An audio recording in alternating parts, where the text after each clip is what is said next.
Assalamu alaikum warahmatullahi wabarakatuh. Dear students, in our series of probability distributions, now I'm talking in discussing normal distributions. As you know, we have already talked about binomial and Poisson distributions. Now, in very much simple words, I'm just trying to explain what normal distribution is.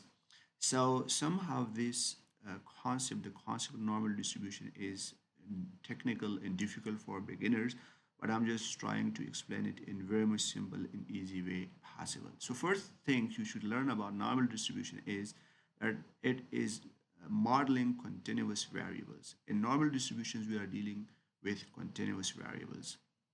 Okay, those variables which are not discrete, right? Not whole number. You can say continuous variables are those which can take any numerical measurement in fraction or decimals like 1.5, 1.3, 1.5, 5.6, 5.9. So we call it continuous variable like height of individuals, weight of individual. Okay, so for this probability, some characteristic of normal distribution you must know about. First, it is symmetrical. Okay, when you have a normal distributions and you put it in graph, you just graph the data of normal distribution, then that is looking symmetrical in bell shape. Okay, like we have here an example. Okay, this is the symmetrical in bell shape curve. Okay, for normal distribution. Why it is called bell shape? Why? Because it's looking like a bell, and it's symmetrical. Why? Because this half is totally like the another half. Okay, both sides they are symmetrical, looking alike, and they are completely same. So that's why it's called symmetrical. Okay, now some rules in normal distributions you must learn about, that is when you just try to define the normal distributions, you must know about the mean, the central value in normal distribution. And also in the normal standard distributions, we have a standard deviations. Okay, look in this graph. In this graph, first this is the central value, this is a mean value. And then we are just discussing how the data set points in normal distributions, they are scattered around the mean. So we are using standard deviations. The standard deviation, that is a unit which is measuring the space, the distance from the central value. So we can say this is a distance which is one standard deviations away, right, in right side, and this is one standard deviations away in left side. Okay, so we can say this is a space of one standard deviations we are away from the central mean value, and this is two standard deviations we are away from central mean value. Here, one standard deviations we are away from in the left side from the central value. Two standard deviations we are away in the left side from the central value, right? And this is three standard deviation. So what does this graph actually mean? I just try to explain in very much simple and easy way. Okay, dear students, look here. In continuous variables, right, when you just look at its distribution, it is looking this way, which is we call it normal distribution. The central value that comes here, and this graph is just showing the likelihood of the occurrence. So when you randomly select any value for the population in normal distributions or from sample, so the central value, the values which are closer to average or average values, they are more likely they are fall in this area. You can say the probability density is higher here. Okay, so you can say 65% of values, here we have rules 68% of the data, 68% of the data that lies here in this range, in this one standard deviations. Okay, it's mean from one standard deviations away in this range. Okay, from this minus one standard deviations up to one standard deviation, and this 68% of the data that lies here in this range. Okay, and in two standard deviations range, you can say 95% of the data. When you just add all these percentages, so you can say 95% data they are in the two standard deviation. This is 68% of the data. You can say 68% data lie here in this middle place right here. This is one standard deviation, and in two standard deviations we have 95% of the data. In three standard deviations you can say we have 99.7% of the data. So dear student, this graph we call it normal distributions. Okay, once again dear students, all the continuous variables they are normally distributed. Okay, when you just check its distributions, all the possible values we have in distributions, when you put them in graph, and that is just looking like this. all the values which are average are closer to average, their likelihood is just in the central values, and the values which are too extreme are bigger, they are just going into this right side, and the values which are smaller, they are going into the left side. But keep in mind, dear students, in normal distributions, when we just try to know about the probability of any given number, so we cannot find the exact probability in normal distributions. We are just finding out the cumulative probability of the numbers or the measurements we have. Okay, this was just a general concept of normal distribution. Now I just explain it with example. In Excel, inshallah, this will be even more clear with examples. Okay, dear students, here this is the function for probability density function. This function is used for what? For example, here when you just draw this graph is just drawn through the functions, and the function is probability density function. So keep in mind, this graph, right, this curve, this is not showing exact probabilities of events we have here, or observations or numbers here. Okay, this is only representing the height, or we call it the probability density function. Why? Because in normal distribution, we cannot say this is the exact probability. We can only say this is the cumulative probability. And shall I explain what does the cumulative probability mean here? Okay, so here you can say the density is higher. Okay, the density means the most of the numbers or most probabilities, they are in this range. Okay, you can say the probability is high, or it's continuous variable, so we cannot say exact. So that's why for better demonstration of the graph, we are using the density function, and density is just showing the likelihood that this number, which is 0, its likelihood when you randomly select it from the population, so its likelihood or the chances here is very much high. When we say the density is high, means the chances or the probability is very much high. We do not referring to exact value of probability. Okay, how to find out exact probability values using normal distribution, inshallah, I'm explaining it. Okay, here we have example. Okay, for finding out the probability in normal distribution, we are using z-score or t-score. Okay, I'm just explaining what is meant by z-score, don't worry. Okay, we have a question problem. Heights of students are normally distributed with mean of 170 centimeters, and the standard deviation is 10. Okay, this is the average height of the student, 170 centimeters, and there is fluctuations or volatility possible, variations you can say, that is 10 centimeters. What does this really mean? It's mean the average height is 170 centimeters, but this can be either up or down by the amount of 10 centimeters.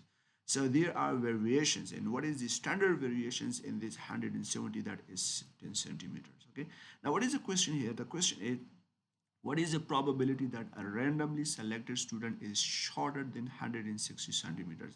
Okay, now we know this is the average value. Now we just try to find out what is the probability of a randomly selected students, or you can say students heights which are 160 centimeters are lower. What is its probability?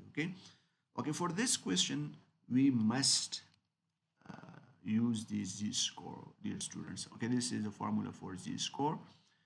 The x minus mu, this is the population mean, and this is standard deviation.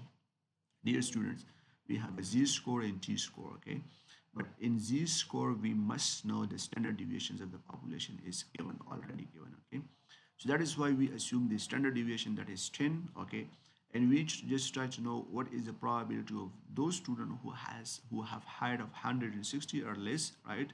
Then this is our x values. You should minus from mu. This is the central value of the populations. 106 minus 170 divided by 10, and that is coming minus 1.0. Okay, now I just try to interpret what is meant by this minus 1.0, dear student. Okay, dear student, this minus 1.0 z-score is representing, is telling us how many standard deviations we are away from mean. So simply the z-score is telling you that how many standard deviations we are away from mean. In standard normal distributions, when we just check the space, like for example here I'm just telling you, okay, this is the central value. You can see this standard central value here. Okay, click here. Okay, we're strong here. Okay, this is the central. Okay, let me clear this. What the hell is this? Okay, dear students, this is the central value, 0. 0 in our example, this is the standard value of 175, okay? Whenever we just try the probability of the values, we convert them, we standardize them. So the standard value of 175, this is 0. Now we are just checking how many standard deviations we are away from mean, from 175. Then the value we are interested to, we should convert it into z-score. So this value here, minus 1.0, this is the z-score, and this is telling us that we are 100 standard deviations away from mean, and this is minus 1. It's mean our example 165. Look, this is a value, this is 160. Just go back, this is our average value we have, this is 170 centimeters, our average value. And now we are just interested to know what is the probability 160 or less. So this 160, how many standard deviation 160 is away from this central mean? So in this graph you can just see that if this is a central value, so we are away from this central value here. So you can 160 just like exactly in this point. This is the point. Now what is the probability here? Okay, once you convert it into z-score, the standard deviation, right, the unit of standard deviation, then you should find out what is the cumulative probability of that value. So in our example here, we have 170, that is a central value, and 160 we have converted into z-score, and the z-score is minus 1.0. It means we are, this value 160 is minus 1.0 standard deviation away or farther from mean. What is the probability of minus 1.0? Okay, for finding out the probability of minus 1.0, we should use a z-table. I'm sharing with you what is a z-table here. Okay, for example, here we have a z-table. In this z-table, the value we just try to find out is minus 1.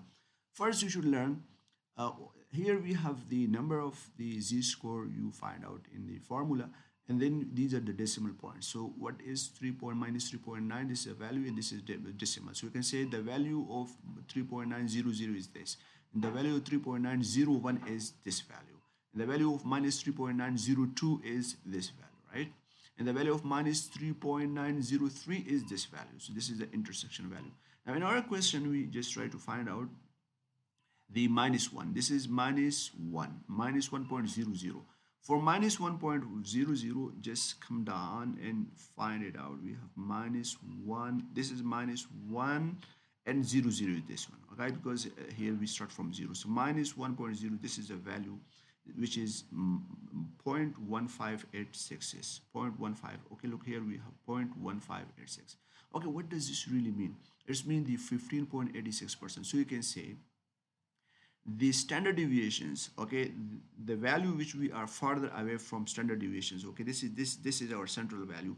How many standard deviations we are farther away? That's minus 1. One standard deviations in left, we are far away from the central. Okay, what is the probability? The probability we found out, the probability is, that is 15.87%. So what is the interpretation? You can say, dear students, the probability of those students who have height of 160 centimeters or less, their probability, their cumulative probability is 15.87%. This is cumulative probability. Cumulative probability means the total probability. You can say the probability starting from this area. Okay, minus 1, this is the total area. You can say the value of 160 lies in this range. This is the range. So keep in mind, dear student, in normal distributions, we are just finding out the range where this number lies. We cannot say what is the exact probability of 160 centimeter.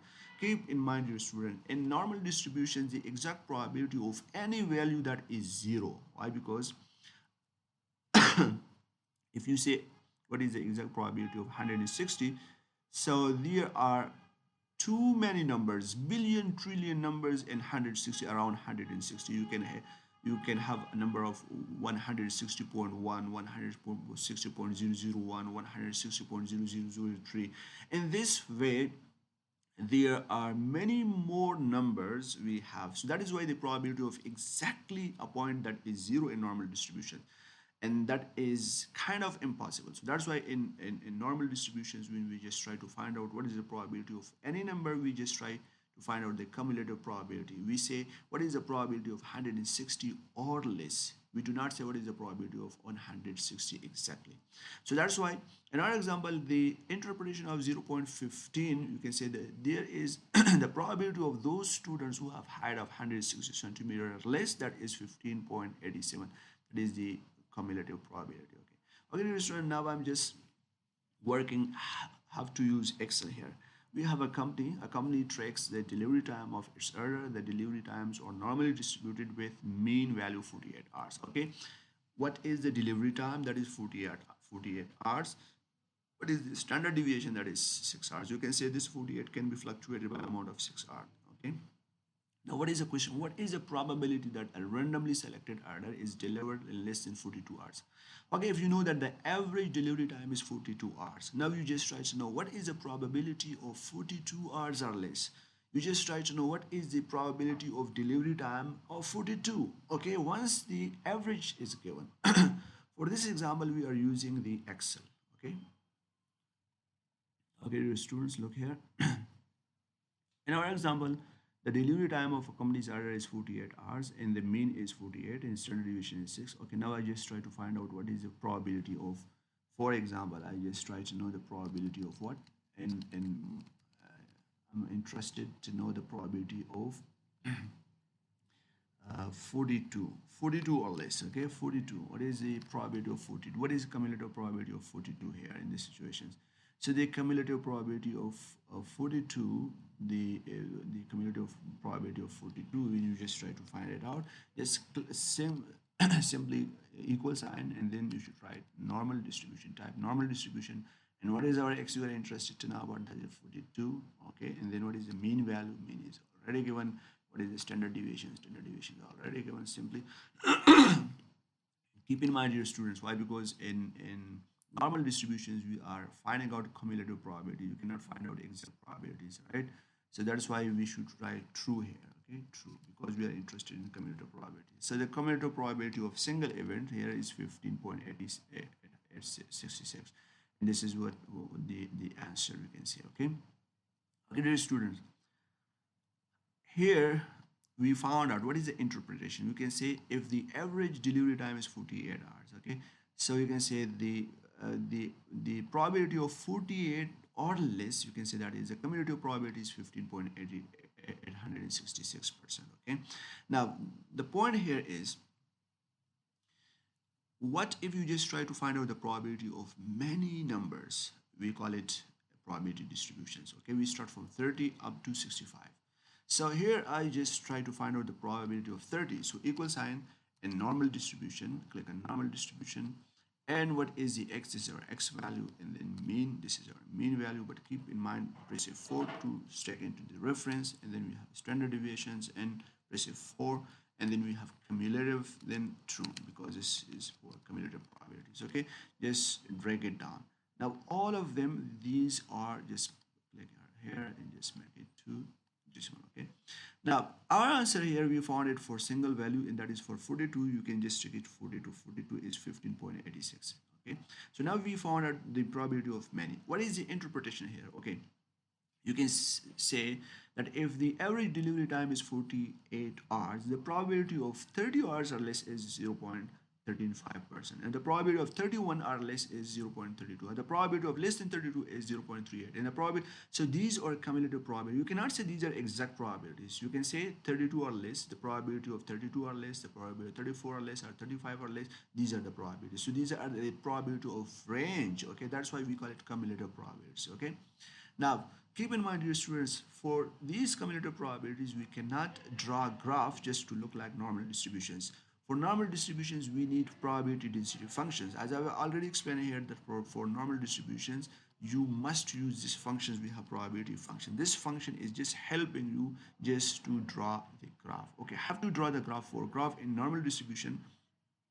Why these probability values, they cannot look normal distribution? Because these values just increases. Why? Because these are cumulative probabilities. Each irrational probability is more and higher than the previous one. So that's why this is just giving you a graph of S shape. Okay, but now we are interested to know what is the probability graph, which whether they are looking normally distributed or not. For that we have probability density functions. Okay, so equal sign here and just normal distribution. In the normal distribution, just what is our x value, this is our x value, and then mean, this is our mean, and press F4, and then we have standard deviation the same way, press F4. And now keep in mind, as for the graph we need an exact value. Why? Because if you do not have exact value you cannot draw graph. So that's why here we just write false. It's mean I just try to find out the probability of exact value 30 here given the total number of trials here given. Okay, technically or theoretically we cannot find the probability of exact value. We must have cumulative probabilities, but for the purpose of graph, right, then we can find out exact probabilities, right? And this is what is called probability density function. And now when this probability density function is given, then you can graph it, just so you can look how it looks like, whether it looks like normally distributed or not. Click here and just click in any of the graph here. Look, in our graph here, the data is perfectly looking normally distributed on. But here, these values, these are not corresponding to this value. Okay, according to this value, just right click here and select it, select data, and on edit, just take these numbers. Okay, now click OK. And okay, now dear students, all these values we have starting from 30 to 65. So you can say the values which is 48, its probability is very much higher here. You can say the density function is just showing the likelihood. You cannot still say what is the probability, exact probability here, but the likelihood of 48 is very much higher. So have these data, they are clustered around, so you can say a value closer to 48, they are in this closer to this peak, or you can say the probability density is higher here, but the values they are which are far away here, the probability density function is lower. Okay, so dear students, if you just try to know what is the exact probability of 44 manually, then you should find out the probability of z-score 44 converted into standardized z-score, and then you should check it in the probability table, the z-score table, and that will give you what is the probability function, what is the probability or the cumulative probability. We have already used what is the cumulative probability. So you can say if you just try to check, this is you are interested to know 40. Okay, the probability density function according to the probability density function. So you can say the height of the 40 is here. Okay, this is the height of the 40 simply. Okay, the height of the 40. Okay, the pen is not working. Anyhow, look into the, this is the height of the 40 here. Okay, okay, and you can see the height of 45 here. Okay, anywhere where the height is higher, you can say the likelihood and the chances of this number is higher. You can say the density is higher. You can see this is a place where the probability is higher. But if you just try to know what is the cumulative probability of 42, just come here and you can check it from here. The 42 cumulative probability is there, and this is representing the height, and this is a cumulative probability, dear student. Okay.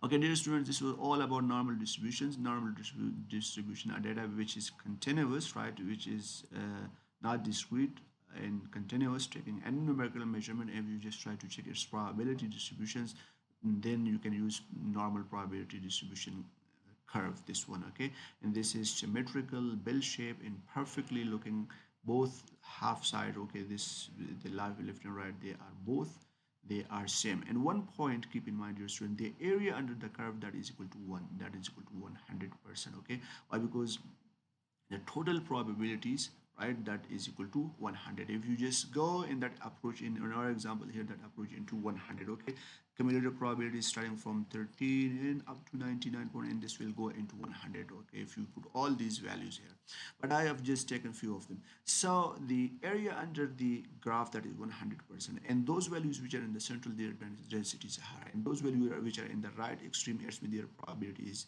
lower, and the probability here is lower.